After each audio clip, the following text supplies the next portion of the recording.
बिहार विधानसभा चुनाव में social democratic party का क्या किरदार रहेगा? लोगों का ये भी आरोप है कि अगर एसडीपीआई चुनाव में आते तो कहीं ना कहीं इसका फ़ायदा भारतीय जनता पार्टी को होगी, गठबंधन को इसका असर पड़ेगा। कितने सीटों पे चुनाव लड़ेंगे इस बार? क्या एसडीपीआई गठबंधन के साथ शामिल हो सकती है? एसडीपीआई का असल मोटिव क्या है और ये पार्टी कब से काम कर रही है? सोशल डेमोक्रेटिक पार्टी, इस पे कहीं ना कहीं लोगों का आरोप है कि ये मुस्लिम की राजनीति करती है।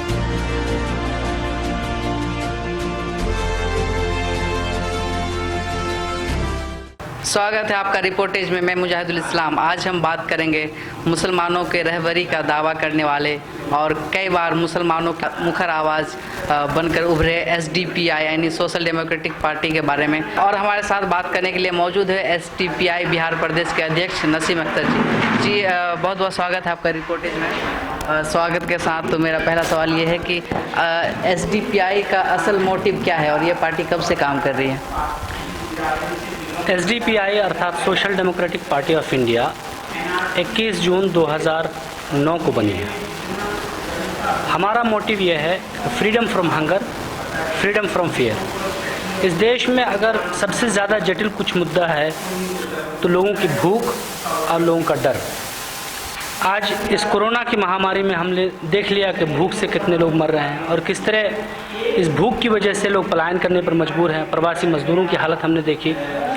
और जहाँ तक फेयर की बात है तो चाहे इस देश का दलित हो, आदिवासी हो, मुस्लिम हो, अल्पसंख्यक हो, बहुत डर और भय की ज़िंदगी गुजार रहा है।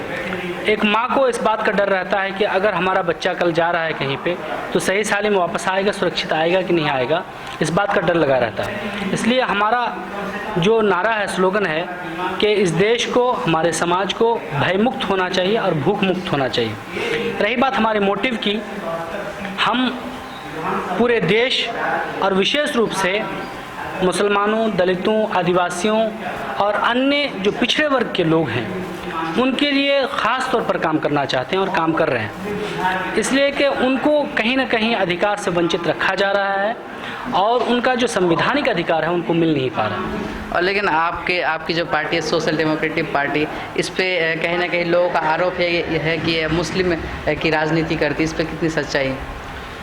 देखिए, हम मुस्लिम की राजनीति नहीं कर रहे हैं, हम गरीबों की राजनीति कर रहे हैं, हम मज़दूरों और किसानों की राजनीति कर रहे हैं, हम अधिकार की राजनीति कर रहे हैं। उसमें मुस्लिम शोषित ज़्यादा है, मुस्लिम अपने अधिकारों से वंचित ज़्यादा है। इसलिए अगर मुसलमानों की बात आती है तो उनको इसमें शर्माने की क्या बात है? आज सच्चर कमेटी रिपोर्ट ने कह दिया ना कि पूरे देश में मुसलमानों की हालत दलितों और आदिवासियों से भी गई गुजरी है। हम सभी वर्गों की बात कर रहे हैं, सभी वंचित समाज की बात कर रहे हैं। उसमें मुसलमानों की बात भी आती है इसलिए कि वो वंचित हैं। इसलिए उसमें हमको शर्माने और हिचकिचाने की कोई ज़रूरत नहीं है। हम मुसलमानों की आवाज़ उठा रहे हैं। जो मॉब लिंचिंग हो रही है, जो किलिंग्स हो रही हैं, हम उनके खिलाफ आवाज़ उठा रहे हैं और बिल्कुल आवाज़ उठाते रहेंगे। ये हमारा संवैधानिक अधिकार है। जी, और एक मेरा सवाल ये है कि आपकी जो पार्टी है सोशल डेमोक्रेटिक पार्टी, अब तक का इसके 5 से मुख्य काम क्या क्या रहे हैं जनहित के लिए? हम बुनियादी तौर पर मजलूमों के लिए आवाज़ उठाते हैं। कहीं भी अगर कोई किलिंग होती है, मॉब लिंचिंग होती है तो हम उसके ख़िलाफ़ आवाज़ उठाते हैं। हम कहीं भी कोई अगर किसी अधिकार से वंचित रहता है, जैसे हमारा ये सीमांचल का इलाका बहुत सारे अपने बुनियादी हुकूक से महरूम है, तो हम उसके लिए आवाज़ उठाते हैं। और न सिर्फ आवाज़ उठाते हैं बल्कि उसके लिए हम जाकर काम करते हैं। आप बाढ़ पीड़ितों की बात करें, हमारा कैडर्स, हमारा मेंबर्स जाके घर घर जाकर राशन पहुंचाने का काम करता है। इस लॉकडाउन में पूरे बिहार में मैं पूरे दावे के साथ कह सकता हूं कि सब लोग जहां छुपे हुए थे अपने घर में डर की वजह से, एसडीपीआई के कैडर्स और मेंबर्स पूरे सोशल डिस्टेंसिंग को मेंटेन करते हुए और कोरोना की पूरे कवायद को सामने रखते हुए लोगों की खिदमत में लगे हुए थे। हम लोग रेलवे स्टेशनों से लेकर बस स्टेशनों से लेकर हर जगह जो प्रवासी मजदूर आ रहे थे उनकी सेवा करने में लगे हुए थे। आज भी जो लोग, उनके परिवार वाले कोरोना की वजह से जो लोग मर गए हैं, उनको उनके परिवार वाले कफना दफना नहीं रहे हैं, उनको छू नहीं रहे हैं। लेकिन हम लोग पूरे एहतियात के साथ उनको अभी 106 सिर्फ महाराष्ट्र में हम लोगों ने ऐसे लोगों को कफन दफन किया है। तो हम लोग, और आने वाले बिहार विधानसभा चुनाव में सोशल डेमोक्रेटिक पार्टी का क्या किरदार रहेगा? देखिए, हमारा ये कहना है कि जब तक एसडीपीआई की तरह और एसडीपीआई के लीडर्स और कैडर्स जब तक विधानसभा में नहीं पहुंचेंगे, जब तक पूंजीपति के लोग पैसा खर्च करके सेकुलरिज्म के नाम पे, महागठबंधन के नाम पे पैसा बांट के हो या शराब और दारू बांट के हो, जब तक विधानसभा में पहुंचते रहेंगे तब तक गरीबों की आवाज़, युवाओं की आवाज़, महिलाओं की आवाज़ कोई नहीं उठाएगा। इसलिए हम पूरे ज़ोर शोर के साथ पूरे बिहार में पूरी तैयारी कर रहे हैं कि हम एसडीपीआई की तरफ से कैंडिडेट्स उतारेंगे और फाइट करेंगे।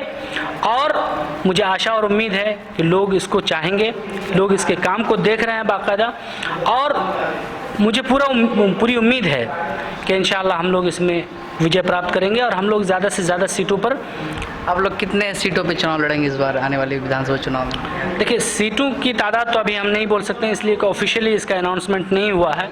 लेकिन हाँ, हम अधिक से अधिक सीटों पर लड़ने का प्रयास कर रहे हैं। लेकिन हम इस बात का भी ख्याल रखेंगे कि हमारी वजह से भाजपा को डायरेक्ट फ़ायदा ना हो, इस बात का हम हमेशा ख्याल रखेंगे। इसलिए कि भाजपा, हमारा ये मानना है कि इस देश को तोड़ने का काम कर रही है, भाजपा फांसीवाद को बढ़ावा दे रही है, भाजपा हिंदुत्ववादी को बढ़ावा दे रही है और भाजपा हमारे देश के संविधान के विरुद्ध में काम कर रही है। इसलिए हम भाजपा को रोकने का प्रयास करेंगे जहाँ जहाँ भी हमारी शक्ति है, जहाँ हमारे कैडर्स और मेंबर्स हैं और हमको लगता है कि वहाँ खड़े होने से हम समाज को बल दे सकते हैं, मजबूती दे सकते हैं, वहाँ हम अपना कैंडिडेट। लेकिन लोगों का ये भी आरोप है कि अगर एसडीपीआई चुनाव में आते तो कहीं ना कहीं इसका फ़ायदा भारतीय जनता पार्टी को होगी, गठबंधन को इसका असर पड़ेगा। इसको आप किस नज़रिए से देखते हैं? देखिए, ये भ्रामक बात है, इसलिए कि इसी लोकसभा के चुनाव की बात करते हैं। लोकसभा चुनाव में हमने बिहार में यही सोचकर कोई कैंडिडेट खड़ा नहीं किया। क्या हमने भाजपा को रोक लिया? क्या कांग्रेस ने रोक लिया? क्या आरजेडी ने रोक लिया? ये गलत बात है कि किसी के खड़े होने से भाजपा को फ़ायदा पहुंचेगा। हमारा ये कहना है कि हम ऐसी पार्टियों को आने का मौका क्यों दे रहे हैं? अगर राजद ने काम किया होता, अगर कांग्रेस ने काम किया होता, अगर लोगों के हक हुकूक नहीं मारे होते तो आज एसडीपीआई को मैदान में आने की ज़रूरत क्या थी? 70 साल से हम लोगों का शोषण देखते आ रहे हैं, कांग्रेस के द्वारा हो, आरजेडी के द्वारा हो, और हमेशा जब भी इलेक्शन की बात आती है तो भाजपा का डर दिखाकर वोट बैंक की राजनीति की जाती है और वोट लेने के बाद इसको लात मार दिया जाता है, इसका कोई देखने वाला नहीं है। तो इस डर को लोग आज समझ गए हैं, आज वो चलने वाला नहीं है। और आने वाले चुनाव में क्या एसडीपीआई गठबंधन के साथ शामिल हो सकती है? देखिए, हम खुले दिल से गठबंधन में शामिल होने को तैयार हैं, लेकिन क्या गठबंधन के लोग स्पेस देंगे? नहीं देंगे, क्योंकि उनको पता है, उनको डर है कि जिस दिन एसडीपीआई को हम जगह दे देंगे और इसके लोग जीत कर आ जाएंगे तो इतना काम करेंगे कि उनकी ज़मीन खिसक जाएगी। उनको वोट बैंक की राजनीति करना है, उनको नहीं चाहिए कि एसडीपीआई की तरफ मुस्लिम, दलित, आदिवासी लोग झुक जाएं और उनको वोट करें, इसलिए वो किसी तरह स्पेस देने को तैयार नहीं है। लेकिन हम आपसे, आपके चैनल के माध्यम से, रिपोर्टेज के माध्यम से कहना चाहते हैं कि हम खुले दिल से उनका स्वागत करेंगे और अगर हमको स्पेस दिया जाता है तो हम ज़रूर उस पर गौर करेंगे। चूँकि अभी हम कटिहार में हैं तो एसडीपीआई का कटिहार के सातों विधानसभा में चुनाव लड़ेगी। हम पूरी तैयारी कर रहे हैं, जैसा कि हमने पहले ही कहा कि हम पूरी तैयारी कर रहे हैं, लेकिन हम अभी घोषणा नहीं कर सकते हैं कि सातों में लड़ेंगे या 7 से कम में लड़ेंगे। इस बात का अभी घोषणा ऑफिशियली नहीं हुआ। अच्छा, अगर आप जीतते हैं तो आपके पास विकास के लिए क्या रोड मैप है? आप लोग किस रोड मैप पे काम करेंगे? अगर हम जीतते हैं तो सबसे पहला काम जो हमारा होगा वो ये है कि न्याय का काम करें। न्याय का मतलब ये है कि सबको बराबरी और इंसाफ मिले। जो अधिकार संख्या की बुनियाद पे आज 3% 4% लोग मलाई खा रहे हैं, जो उद्योगपति हैं, करोड़पति हैं, उनको सारी सुख सुविधाएं मुहैया है, लेकिन इस देश का युवा, इस देश का मजदूर, इस देश का किसान तरस रहा है। इस कोरोना से 20 लाख करोड़ का ऐलान हो गया, कहाँ मिला किसी को?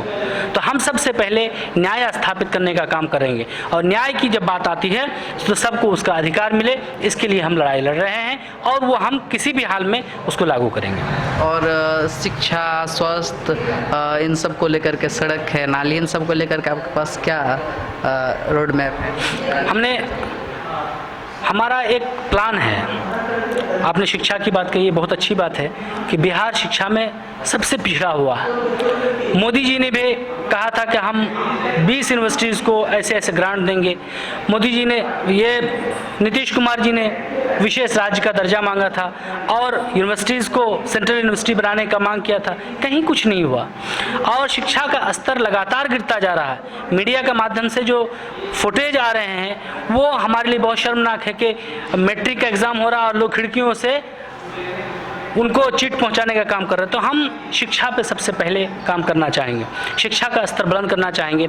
और इसमें जो हमारे शिक्षक हैं और जिनको उनको सैलरी नहीं दी जा रही सही ढंग से, उनको नियमित रूप से सैलरी देना, और जो नियोजित शिक्षक हैं उनका सही ढंग से ख्याल रखना और उनको जो लाभ मिलता है अन्य दूसरे शिक्षकों को उनका लाभ दिया जाना। नियोजित शिक्षक हमारे बहुत परेशान हैं, बहुत प्रदर्शन कर रहे हैं, लेकिन उनकी बात सुनने वाला कोई नहीं है। तो उनको नियमित करना और शिक्षा का स्तर ऊपर करना, अर्थात आज शिक्षकों से सारा काम लिया जाता है, शिक्षा के अलावा सारा काम दिया जाता है लेकिन शिक्षा का काम नहीं दिया जाता। तो हम चाहेंगे कि सबको उसकी सैलरी सही ढंग से मिले, नियमित रूप से मिले, नियोजित शिक्षकों को नियमित किया जाए और साथ ही साथ उन पर सही से निगरानी की जाए ताकि शिक्षा में कहीं घोटाला ना हो। शिक्षा और स्वास्थ्य ये दो ऐसे फील्ड हैं जहाँ पे ज़ीरो टॉलरेंस होना चाहिए।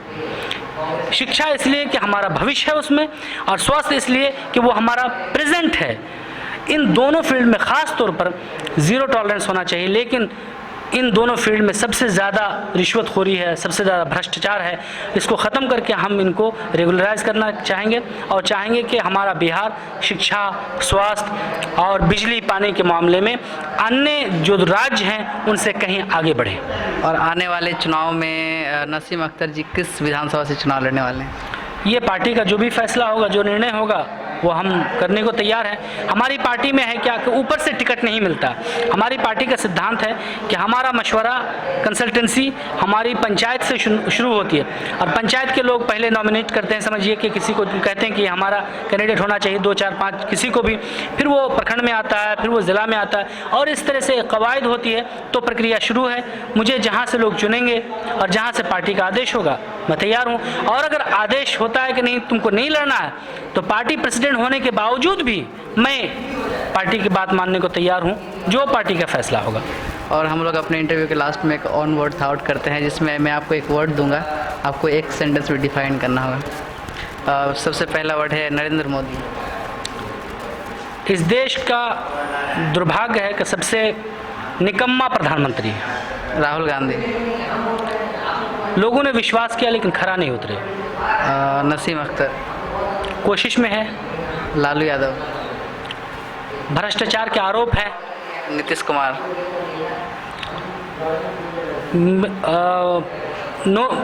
भाजपा की गोद में बैठे होने की वजह से उनका कोई अस्तित्व नहीं है। तेजस्वी यादव।